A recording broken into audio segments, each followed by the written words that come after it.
नमस्कार विद्यार्थ्यांनो, DAP model public school Sitasawangi e learning क्लासमध्ये तुमचं हार्दिक स्वागत आहे। तर आज आपण इयत्ता तिसरी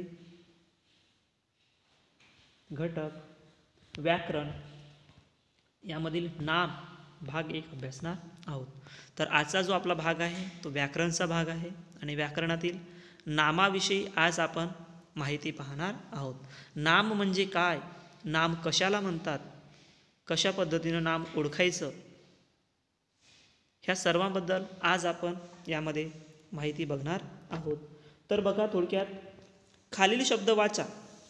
खाली काही शब्द दिले आहेत, ते शब्द वाचायचे आहेत आणि त्या संदर्भात थोडा विचार करायचा आहे। बघा, जसं अजय, वाघ, मोर, कोबी, रवीना, आनंद, भारत, अमेरिका, मुंबई, पंजाब, घोडा, बकरी, हे शब्द दिले आहेत। आता हे शब्द जेव्हा आपण वाचन करतो, या शब्दांचे जेव्हा वाचन करतो तेव्हा काही ना काहीतरी आपल्या डोळ्यासमोर उभं राहते। जसं अजय म्हटल्यानंतर एखाद्या मुलाचं नाव अजय आहे असं लक्षात येते। जसं वाघ म्हटल्यानंतर प्राण्याचं नाव आहे असं लक्षात येते, नाही का। मोर एक पक्षी, कोबी एक फळभाजी जी आहे, आपण भाजी बनवतो कोबी, ते चित्र आपल्या डोळ्यासमोर उभं राहते। रवीना म्हटल्यानंतर एखाद्या मुलीचं नाव असेल असं वाटते। त्यानंतर आनंद एक नाम आहे जे आपल्या भावना असतात त्या संदर्भात। त्यानंतर भारत आपल्या देशाचं नाव आहे, अमेरिका देशाचं नाव आहे, त्यानंतर मुंबई, पंजाब, आहे की नाही। हे नाव वाचल्यानंतर दृश्य आपल्या चेहऱ्यासमोर उभं राहत असते। तर कोणत्याही वस्तूची ओळख होण्यासाठी, त्याचं एखादं नाव असणं आवश्यक आहे। जसं एखादा लहानसा बाळ जन्माला येतो आणि त्या लहानशा बाळाची ओळख व्हावी म्हणून आपण जेव्हा त्याचं नामकरण करतो, म्हणजे नाव ठेवतो की नाही, तर ते एक प्रकारचं त्याची ओळख असते, जेणेकरून आपण त्या वस्तूला, व्यक्तीला, जे काही घटक असेल त्यांना ओळखू शकतो, नाही का। तर बघा, थोडक्यात नाम म्हणजे काय समजून घेऊ। तर बघा, वस्तू, व्यक्ती, प्राणी, स्थळ यांना दिलेल्या नावांना नाम असे म्हणतात। समजलं? बघा, वस्तू, व्यक्ती, प्राणी, स्थळ यांना दिलेल्या नावांना नाम असे म्हणतात। उदाहरणार्थ बघा, जसे साखर, महेश, सिंह, नागपूर। जसं साखर एखाद्या वस्तूचं नाव आहे की नाही। एक वस्तू आहे जी गोड असते, साखर गोड असते की नाही, तर त्या वस्तूला दिलेलं नाव काय आहे? साखर। जर साखर हे नाव दिलेच जर नसतं तर आपण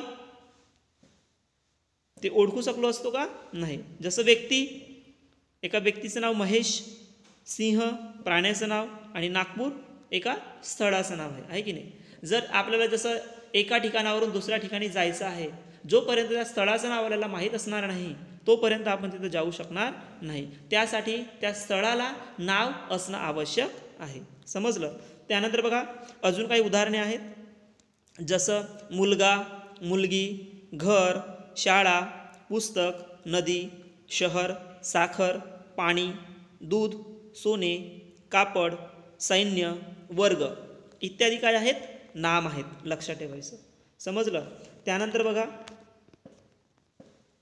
थोडक्यात अजून माहिती दिली आहे। कोणत्याही दिसणाऱ्या किंवा न दिसणाऱ्या वस्तूला जे नाव ठेवलेले असते त्यांना नाम असे म्हणतात। जसं इथं दिलं आहे दिसणाऱ्या म्हणजे जे आपण पाहू शकतो, आणि न दिसणाऱ्या वस्तूला म्हणजेच जे आपल्या भावना असतात, जसं आनंद, दुःख, आहे की नाही। तर हे या वस्तू काय आहेत? जे आपल्या भावना असतात, भाववाचक जे शब्द असतात ते न दिसणारे वस्तू समजून घ्यायचं। समजलं? तर कोणत्याही दिसणाऱ्या किंवा न दिसणाऱ्या वस्तूला जे नाव ठेवलेले असते त्यांनाच नाम असे म्हणतात। अजून बघा, दुसऱ्या पद्धतीने आपण नामाची व्याख्या करू शकतो। जसं व्यक्ती, स्थळ, वस्तू किंवा काल्पनिक वस्तू यांना जे नाव ठेवलेले असते त्यांना नाम असे म्हणतात। समजलं? त्यानंतर बघा, थोडक्यात अजून उदाहरणांचा आढावा घेऊ। जसं राम, गंगा, पेरू, कावळा, आनंद, फळा, गाय, गुलाब, नरक, स्वर्ग, चिमणी, टेबल, कुसुम, आंबा, भात, तवा, नदी, टेबल, धैर्य, कीर्ती, चांगुलपणा, इत्यादी हे काय आहेत, नाम आहेत, लक्षात ठेवायचं. समजलं. तर आजसाठी एवढंच. थोडक्यात प्रश्नोत्तर बघून घेऊ. जसं नाम म्हणजे काय, तर सगळ्यांना नामची जी व्याख्या आहे ती माहीत असायला पाहिजे की नाम कशाला म्हणतात. तुम्हाला जर कोणी विचारलं तर सांगता यायला पाहिजे. तर उत्तर बघा, वस्तू, व्यक्ती, प्राणी, स्थळ यांना दिलेल्या नावांना नाम असे म्हणतात. समजलं. तर आजसाठी एवढंच. तर गृहपाठ बघा, लिहून घ्या तुमच्या वहीमध्ये. तुम्हाला माहीत असलेली प्राणी, पक्षी, स्थळ यांची 10 नावे लिहा. समजलं.